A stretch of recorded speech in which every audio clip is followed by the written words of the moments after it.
Carta aos Romanos, capítulo 9. Deus e o seu povo. O que eu digo é verdade. Sou de Cristo e não minto, pois a minha consciência, que é controlada pelo Espírito Santo, também me afirma que não estou mentindo. Sinto uma grande tristeza e uma dor sem fim no coração por causa do meu povo, que é a minha raça e meu sangue. Para o bem desse povo, eu mesmo poderia desejar receber a maldição de Deus e ficar separado de Cristo. Eles são o povo escolhido por Deus. Ele os tornou seus filhos e repartiu a sua glória com eles.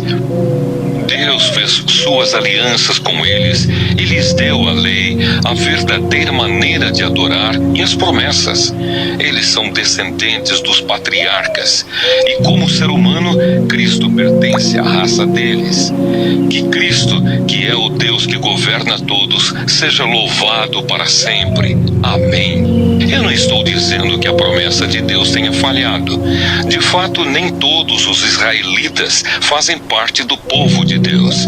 Nem todos os descendentes de Abraão são filhos de Deus, pois Deus disse a Abraão: por meio de Isaque é que você terá os descendentes que eu lhe prometi. Isso quer dizer que os que são considerados como os verdadeiros descendentes de Abraão são aqueles que nasceram como resultado da promessa de Deus, e não os que nasceram de modo natural, pois quando fez a promessa, Deus disse a Abraão o seguinte: no tempo certo eu voltarei e Sara, sua mulher, terá um filho. E mais ainda, os dois filhos de Rebeca tinham o mesmo pai, o nosso antepassado Isaque. Mas para que a escolha de um deles fosse completamente de acordo com o plano de Deus, o próprio Deus disse a Rebeca: o mais velho será dominado pelo mais moço. Disse isso antes de eles nascerem e antes de fazerem qualquer coisa boa ou má. Assim ficou confirmado que é de acordo com o seu plano que Deus escolhe aqueles que Ele quer chamar, sem levar em conta o que eles tenham feito. Como dizem as Escrituras Sagradas: eu escolhi Jacó, mas rejeitei Esaú. O que vamos dizer então? Que Deus é injusto? De modo nenhum, pois ele disse a Moisés: terei misericórdia de quem eu quiser, terei pena de quem eu desejar. Portanto, tudo isso depende não do que as pessoas querem ou fazem, mas somente da misericórdia de Deus. Porque, como está escrito nas Escrituras Sagradas, Deus disse a Faraó: foi para isto mesmo que eu pus você como rei, para mostrar o meu poder e fazer com que o meu nome seja conhecido no mundo inteiro. Portanto, Deus tem misericórdia de quem Ele quer e endurece o coração de quem Ele quer. A ira e a misericórdia de Deus. Algum de vocês vai me dizer: se é assim, como é que Deus pode encontrar culpa nas pessoas? Quem pode ir contra a vontade de Deus? Mas quem é você, meu amigo, para discutir com Deus? Será que um pote de barro pode perguntar a quem o fez: por que você me fez assim? Pois o homem que fez o pote tem o direito de usar o barro como quer. Do mesmo barro, ele pode fazer dois potes, um pote para uso especial e outro para uso comum. E foi isso que Deus fez. Ele quis mostrar a sua ira e tornar bem conhecido o seu poder. Assim suportou com muita paciência os que mereciam o castigo e que iam ser destruídos. Ele quis também mostrar como é grande a sua glória que Ele derramou sobre nós, que somos aqueles de quem Ele teve pena e a quem Ele já havia preparado para receberem a sua glória. Pois nós somos aqueles que Deus chamou, não somente os que são judeus, mas também os não-judeus. Isso é o que ele diz no livro de Oséias: aqueles que não eram meu povo, eu chamarei de meu povo. A nação que eu não amava, chamarei de minha amada. E no mesmo lugar onde foi dito: vocês não são o meu povo, ali eles serão chamados de os filhos do Deus vivo. E Isaías disse a respeito de Israel: mesmo que o povo de Israel seja tão numeroso como os grãos de areia da praia do do mar, somente alguns deles serão salvos, pois o Senhor julgará logo e de uma vez o mundo inteiro. Como o próprio Isaías tinha dito antes, se o Senhor Todo-Poderoso não nos tivesse deixado alguns descendentes, seríamos agora como a cidade de Sodoma, estaríamos destruídos como Gomorra.